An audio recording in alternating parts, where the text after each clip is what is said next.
It was a fantastic game. Hopefully this will record properly, and at the end of the game I'll display the deck. My opponent was playing Vendillion Clique, and I was playing Sliver Queen. And this was the hand that I was presented with. I really thought about keeping.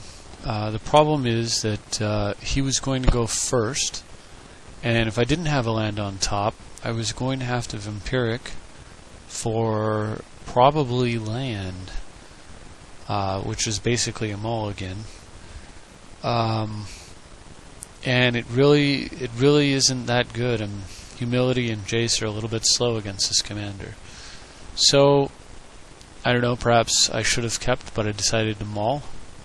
That mulliganed into a not keepable hand, which mulliganed into a hand I couldn't keep, which mulliganed into this hand, possibly keepable, but very risky, which mulliganed to this, and this is a keepable hand. So, playing against Monoblue Vendillion Clique with 3 cards. We'll see how this goes. Let's kill that sound there. Alright. Okay, so we'll just advance through the first few turns. Obviously I get down Verge.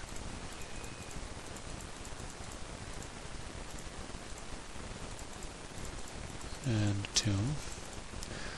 So while he's tapped out, I go ahead and just crack this. Don't really want to worry about any kind of stifle effects. I was very tempted to get 2 sources of blue here, but I figured 4 colors would serve me better. And then I drew a swamp, so bummer. Could have got a ton. Hallowed Fountain. So I act like I'm thinking. I'm trying to build some kind of suspense for him. For whatever reason, he doesn't click me during my upkeep, so I get down with Chalice for 2, and then pass the turn. I think he just wanted to see, since I had so much mana, what I would do. He didn't want to risk clicking me into a quality card. So, Cryptic Command is not as good as Merchant Scroll in this situation. Obviously. Alright, so there's 1 of 7 turns. Due to the 21 damage from a commander rule, Clique will kill you in 7. So this was a pile I was presented with, and what I figured was Vindicate doesn't do anything but stall. Bayou's obviously no good at all. Underground Sea has an argument that can be made for it, and then there's Regrowth. Regrowth he can counter, Underground Sea he can't. But if I can resolve a Regrowth, that'll get me the 2 lands I need for Cryptic. So I took Regrowth. The trick was, how do I resolve the Regrowth? So last turn I faked like I had something going on with some black mana. Unfortunately here I can't deep and regrow. It's deep or. So this turn again I try to pump fake a little black mana and then regrow the Verge, and he lets it through. Maybe it had nothing to do with these times when I keep doing this. Maybe it did, but we'll have to see. Alright, so he gets top. Probably not as bad as if he had an empty hand, but still a problem. Okay, so there's the long-term game plan. I go with the deep. Pick up a strip, that's nice. Sort of buy a little bit of time. Strip in response. Not that he can't float the blue, there's no more mana burn anyway, but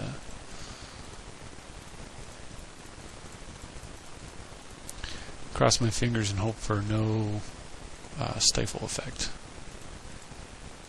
And it resolves.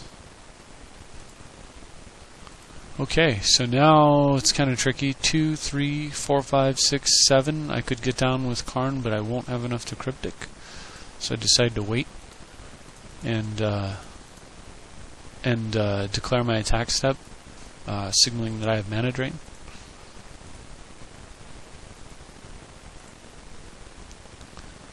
And I go ahead and put the Karn on top. I know that I'm not going to play him this turn.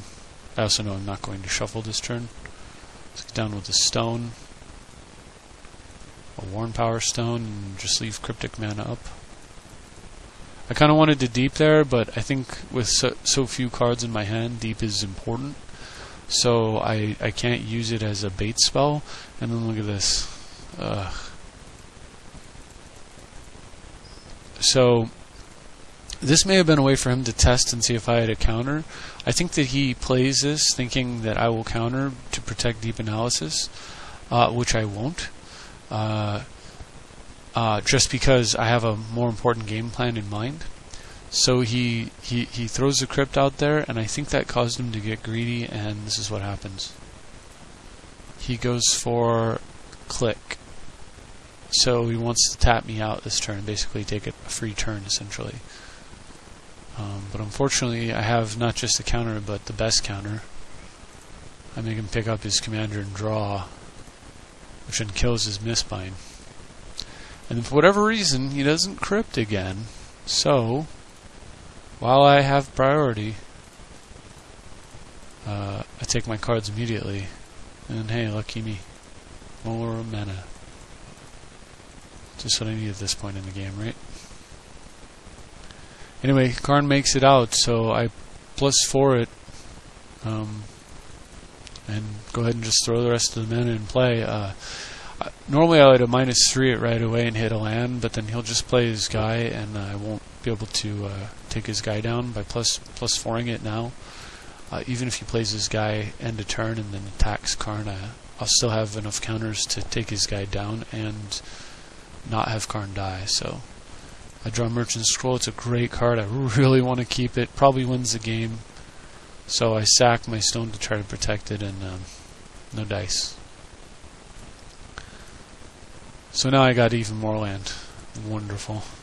Gotta love how horrible Clique is to play against. So I go with plan B, which is just raw dogging a Sliver Queen out there and crossing my fingers. And in fact, the Queen is actually faster than the Clique. So I'm not in a horrible spot here. I saved Karn. I could have taken a counter off the island and then played the Queen. But the reason I didn't was I wanted to Karn. If he countered here, fine. I knew what I was going to do with Karn. He didn't, so I take out the Clique so that if he has like a Treachery and then a Clique, I can still have enough counters on Karn to Treachery to eat like the Treachery. I'll leave me with 4 counters, and then I'll take it for 4 from the Clique and go to 1 counter. So it won't kill Karn, even if I have to -3 him.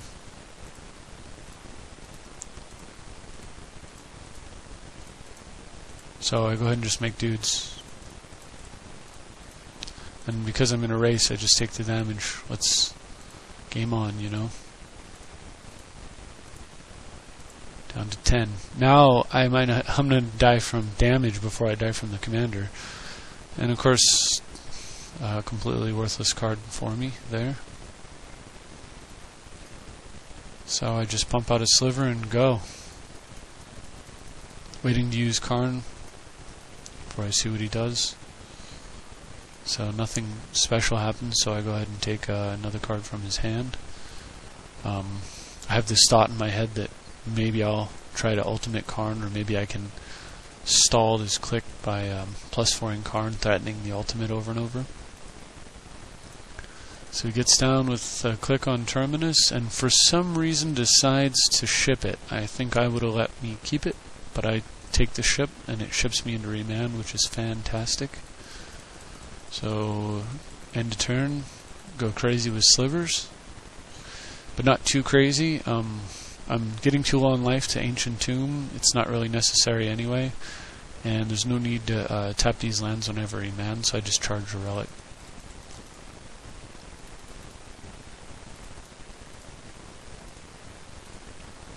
And I'm glad I didn't take damage from that, because now I can take a hit and lose a toss and still be at 1 instead of dead.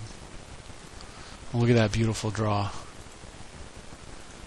All this ridiculous amount of mana that I had suddenly becomes useful. So I go for the Teachings. He's got a response. He says no, and I make the wonderful play that you want to make with 3 mana. This is one of the things that's so good about it. I remand Teachings back to my hand and draw a card. Now he's got a counterspell targeting a Teachings in my hand, which fizzles, since it's illegal. And I'm able to teach anyway. So I Teachings from Muddle. I transmute Muddle for Transmute Artifact. I transmute Artifact and take care of my Crypt problem and turn it into a Winter Orb problem for him. Carn away his guy, and boom, here comes the slivers. And what do? Even if he had the ability to bounce all these guys, the blue instant for 2 mana that bounces all copies, at the end of his turn, boom, I make a sliver, attack for 8, and he's dead. So that's a mulligan to 3 against Vendillion Clique. Hopefully you appreciated it. It was a really fun game to play, especially to get that result. And as promised, here is the deck list. Alright, that's it. I hope you enjoyed. See you next time.